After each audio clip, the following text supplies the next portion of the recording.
Hey, Brian. Hey! Hey, now it works. Oh, man, I don't know what's going on with Skype, but, I, we finally got through. yeah, I think that was my computer. Oh, yeah?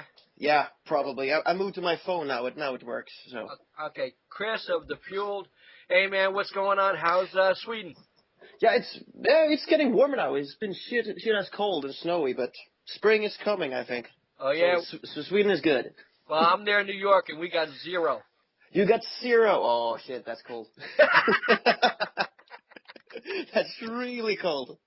And you're counting in Fahrenheit. We're counting in Celsius. So. Wow. Yeah, it's cold here. Plastics all over the windows and everything's boarded up, and yet I'm still freezing. But, you can live with it, I guess. Yeah. I'm actually sitting with my balcony door open right now. Wow, thanks. Yeah. So, yeah. let's get to some Defueld. In 2008, you really started and exploded on the scene, and you got to play to 7,000 people right off the bat. Tell me a little bit about that. And that was actually because of my job. I work as a sound engineer in a studio, and I worked with a producer from Senegal, and he told me, like, hey, why don't you guys come down to Senegal? We'll put you on a festival and stuff like that. And I was like, yeah, why the hell not? Wow. So we went, and it was insane. It's like we're just starting out and just about to release our first album. And we got there, and we got treated like rock stars because they've never seen a metal band there before. Right. So that was insane. Wow. And I could just imagine the fans. And what does it feel like when you got like a line of kids waiting to get your autograph and stuff like that? Yeah, that was wild too, because it was the first time we did anything like that, so we didn't know what to expect, and people were like, they actually assigned us our very own bodyguards. Wow. And the kids were like, yeah, can I get your autograph? Can I talk to you? And they spoke mostly French and the local language Wolof, and we don't speak any of it, so it was quite hard to communicate, but it was nice just trying to talk to people there, and the people there, they are amazing, really friendly, and amazing people.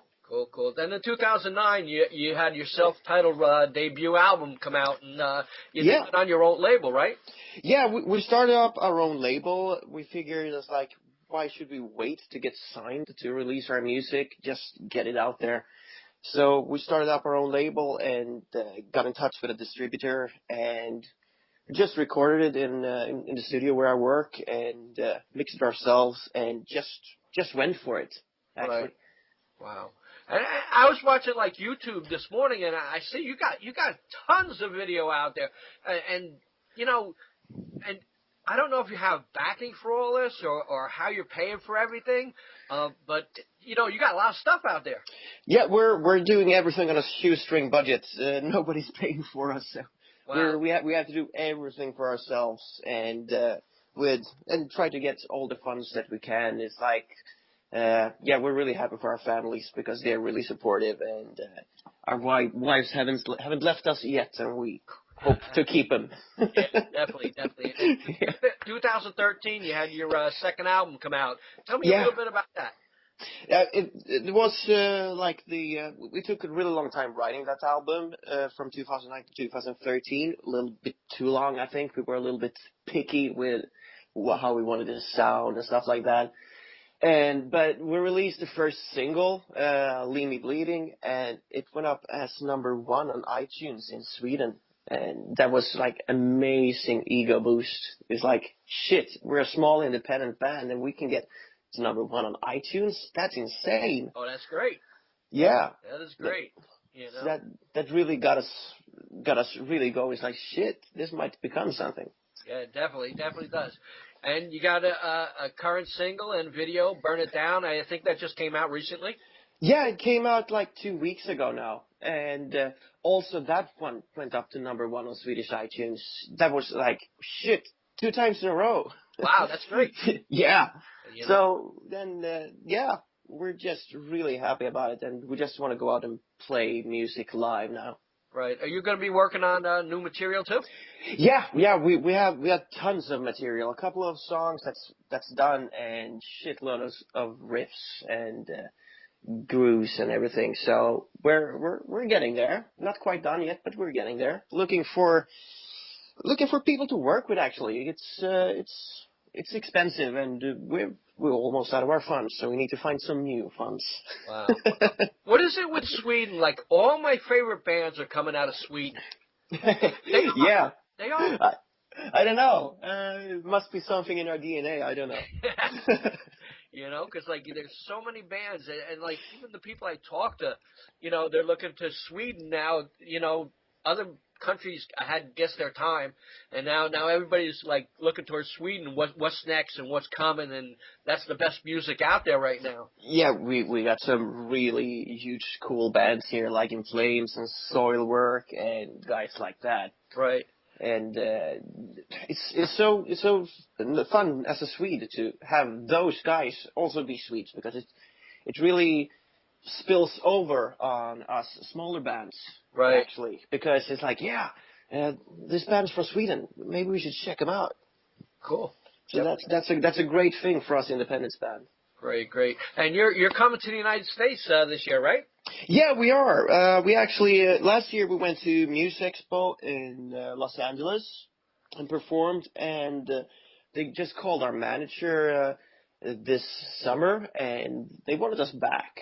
So Right. we're going to Los Angeles to do 2 showcases, one on Hard Rock Cafe on Hollywood and one on SIR Studios. Cool. Very cool. Yeah, that's gonna be awesome. I really love being in America. I've been to Los Angeles, of course, and also New York, and I think it's amazing. It's so much what I wanna be as a Swede, you know. Right. The American way. Cool. When you know you get down to the music and you're writing lyrics, Yeah. I'm just saying with Burn It Down, right now the world's not looking too good. No, it isn't. That's a little bit what Burn It Down is about. It's like we got wars, we got pollution, we got corruption and everything, and it's like, what are you supposed to do? And I never want to tell people what to do, but I really want to make people think. So I asked the question: Isn't it time to push the big reset button and just burn it down and let the world Right. build up again from the ashes? Wow. You know. Maybe it's like I mean, do it over again. I don't know. Yeah, a lot of people are thinking that too. You know. Yeah. I think a lot of people think like that, and I don't know. I don't have the answers. Maybe it's right. Maybe it's wrong. I don't know. Right. Do you believe there's a God?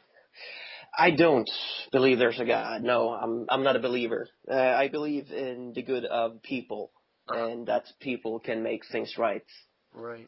What's a typical day for you when you get up in the morning? What do you do? Currently, actually, I'm trying to get my daughter to like daycare. She's 1.5 years old, and she hates it. So, Okay. but daddy's got to work, you know, so she's got to go there. Yeah. You got to coax them somehow. Exactly. Got to get time for the studio, you know. Right. When you, No, but yeah. Go ahead. Yeah, no, but it's like I get up, get my daughter to daycare, try to get into the studio, write some cool riffs, and then try to make some money, of course, to pay my bills. Right. What does the future hold for Defueld in 2015 besides coming to the United States? Oh, it's very open right now, but we're gonna go perform as much as possible. Hopefully a lot outside of Sweden. We haven't got anything booked yet, but we're really have some cool stuff that we're talking about. Right. And hoping for. Is it hard getting known, you know, being from not just Sweden, any country, to be world renowned or noticed? I think it is. It's a lot of people out there and a lot of great, really, really great musicians out there. And everyone deserves attention, and but not everyone can get attention. So you have to do something to stick out. I don't know, but just keep it up and do it. I think, but it's hard. It is, but as long as you love it, that's what drives us. it's not because we want to get famous or become these huge rock stars and make shitloads of money. Of course, that's a good thing, but Yeah. we do it for we do it for the love of the music, you know. Right, right. When you guys sit down and write music, does it take a lot of thought, or does it just come right to you, or when you're driving, or whatever? Well, usually it starts out with a riff or an idea. It's like my phone is filled with me sitting in the car and doing like na na na na na na na. Yeah, that's a cool idea for a riff. Right. Wow. And yeah, we just start out with yeah, this sounds cool, and work from that. Right, right. Do you ever go out to shows? Yeah, as much as I can. Actually, I get my fills quite a few times a week because I work as a live sound engineer as well. So Right. I get to see a lot of bands while working with them, and that's awesome. Right. Can you name any, up and coming Swedish bands that are just starting out that could maybe you help or we could help? If there's one band that I would really love to recommend, is a band called Black Magic Fools. Okay. They're really doing their own thing. They're doing like this medieval metal crossover thing, and it's very different from anything I've ever heard actually, and it's really cool. They're great musicians and really good people. Cool, cool, cool. Well, Chris, it was really good talking to you. And did I miss anything that you want to talk about? No, I think that's it. It was really good talking to you too. Cool, Chris, Defueld. Check this band out. Amazing, from Sweden. I think you'll like their music. I really enjoyed it. Got a lot of soulful sound, man. I hope so. Congratulations. You want to say anything to the fans out there? Yeah, just hope you like this shit we're doing, and I really hope that we get to meet someday. Great, man. Talk to you later, Chris. Yeah, talk to you later. Take care, Brian. Bye-bye. Bye.